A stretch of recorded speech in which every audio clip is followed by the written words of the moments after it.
Express news की एक Indian express की, not express news, Indian express की खबर देख रहा था कि जो भारतीय सरकार है, they are thinking to withdraw forces from Kashmir. आप क्या समझते हैं कंसा, what is the logic behind that? क्या चाइना को बहुत सीरियस थ्रेट लिया जा रहा है और आप समझ रहे हैं कि देर इज समथिंग लाइक, जैसे वो कहते हैं ना, वॉर इज इमिनेंट? क्या ये फैक्टर है? सेकंड, आप क्या समझते हैं, क्योंकि पाकिस्तान बॉर्डर या कश्मीर को हमेशा जो भारत है वो फ्रॉम सब क्रिटिकल वॉरफेयर या फ्रॉम, जैसे कहते हैं ना, नॉन स्टेट एक्टर्स के लेंस से देखता है। कोई वहाँ पे और चीज़ें नहीं है, हालांकि आपने S-400 अपना मिसाइल डिफेंस सिस्टम वहाँ पे भी लगाया हुआ है। So what is the logic behind that? आप क्या समझते हैं? या फिर आप समझते हैं कि वहाँ कश्मीर के अंदर जो कश्मीरी हैं उनके अंदर अब वो इतनी तड़ नहीं रह गई, यूनियन टेरिटरी है, तो लॉज डिफरेंट हैं, तो कोई कोई उठेगा नहीं बात करने के लिए। सो जो फौज है उसको निकाल के इस खित्ते को नॉर्मलाइज कर दिया जाए ताकि आप इंटरनेशनल कम्युनिटी को बता सकें। सो मैंने ये बेसिकली अहाता काफ़ी ज़्यादा करने की कोशिश की है ताकि हमें we can pick your mind के basically what India is thinking. Sir. नहीं, बिल्कुल आप सही फरमा रहे हैं। ये 96 97 में जो मेरे को याद पड़ रहा है, उस समय कश्मीर के अंदर जो क्रॉस बॉर्डर टेररिज्म था वो बहुत एक हाई लेवल तक पहुंच गया था।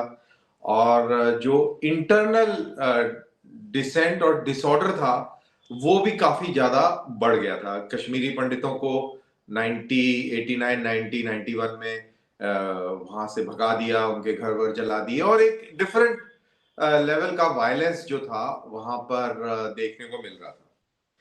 अब वहां पर जो रेगुलर आर्मी थी, दैट इज इन्फेंट्री, वो उस चीज को उस तरीके से टैकल करने में थोड़ी सी नाकामयाब थी। उसका कारण ये था कि एक इन्फेंट्री यूनिट वहां जाती थी, साल 2 साल का अरसा लगाकर, और फिर वो वापस आ जाती थी, फिर उसकी बदली कोई और इन्फेंट्री यूनिट कर देती थी। तो एज अ रिजल्ट वहां पर कंटिन्यूटी नहीं रहती थी। एक यूनिट की भी एक मेमोरी होती है, कंटिन्यूटी बहुत जरूरी होती है काउंटर इंसर्जेंसी में, क्योंकि इंटेलिजेंस गैदरिंग और पॉपुलेशन कंट्रोल वगैरह वगैरह बहुत सारी चीजें इन्वॉल्व होती हैं। तो एक साथ 1000 आदमी निकाल दो और नए 1000 आदमी ले आओ, तो जब तक वो सेटल होते थे 6 महीने के अंदर, तब तक जो दहशतगर्द थे वो तबाही मचा लेते थे। तो इस चीज को निपटने के लिए राष्ट्रीय राइफल करके एक ऑर्गेनाइजेशन खड़ी करी गई। वंदे मातरम दोस्तों। जैसा कि आप सबको पता है, जब से कश्मीर में 370 लागू की गई है, तभी से वहां पे भारतीय सेना का जमावड़ा लगा हुआ है। इसी को ध्यान में रखते हुए भारतीय सरकार ने वहां से सेना हटाने का फैसला किया है। आइए देखते हैं पाकिस्तानी मीडिया में इसको लेकर क्या हलचल की जा रही है। धन्यवाद।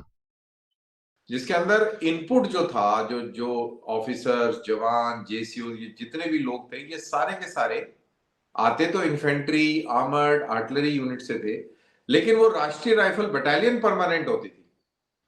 अगर उसमें से एट ए टाइम लोगों की तब्दीली होती थी, भाई किसी का अरसा पूरा हो गया, 2 साल हो गए, तो ज्यादा ज्यादा 15-20 लोग हर हफ्ते चले गए और नए आ गए, तो वो कोई फर्क नहीं पड़ता था। कहने का मतलब है कंटिन्यूटी रहती। तो ये तो ऑपरेशनल लिहाज से ये इस तरीके से एडिशनल राष्ट्रीय राइफल रेस हुई। और पूरे कश्मीर, जब हम कश्मीर की बात करते हैं तो चीमा साहब, हम सिर्फ कश्मीर वैली की बात करते हैं, हम रजौरी, पुंछ, डोडा, इन इलाकों की बात नहीं करते, क्योंकि वहां के डायनेमिक्स बिल्कुल अलग है।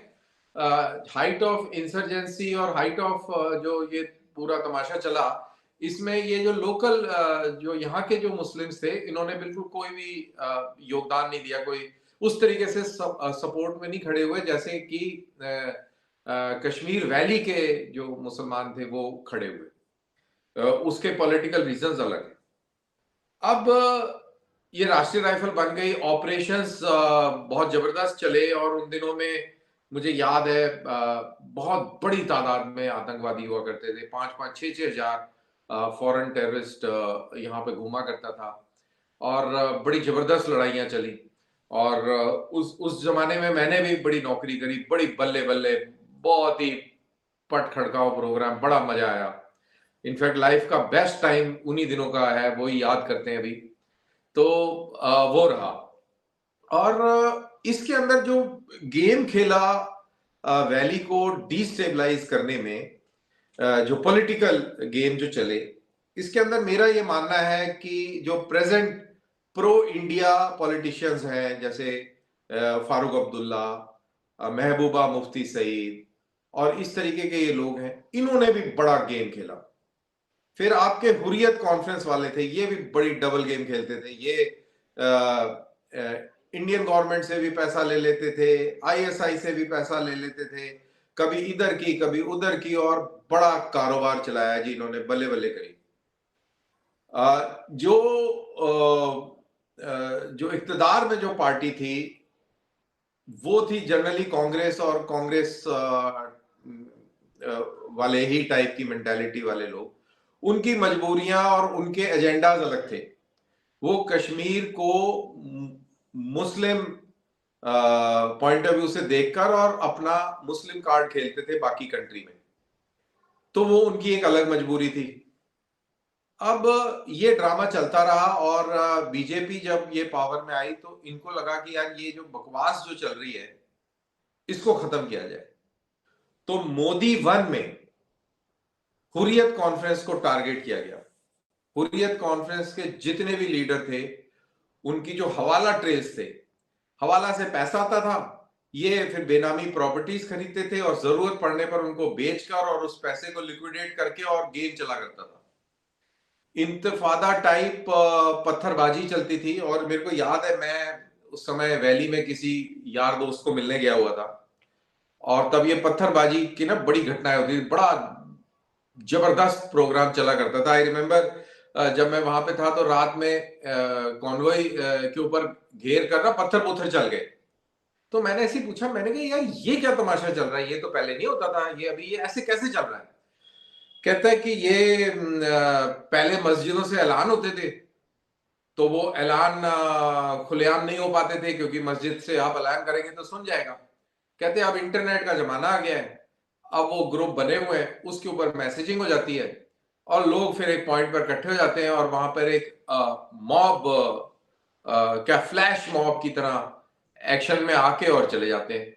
तो ये तो रात में कार्रवाइयां शुरू होने लग गई, और दिन के अंदर भी ये बड़े सीन होने लगे जी, पत्थर पुत्थर चल गए ये वो।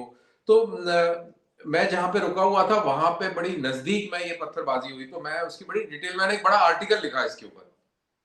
तो उसमें ये ऐसे होता था कि मस्जिद से ऐलान हो गया दिन में शरेआम, तो फौजें भी अलर्ट हैं, सब कुछ है, लेकिन आपके हाथ बंधे हुए हैं, आप पत्थरबाजों के ऊपर गोली तो नहीं चला सकते।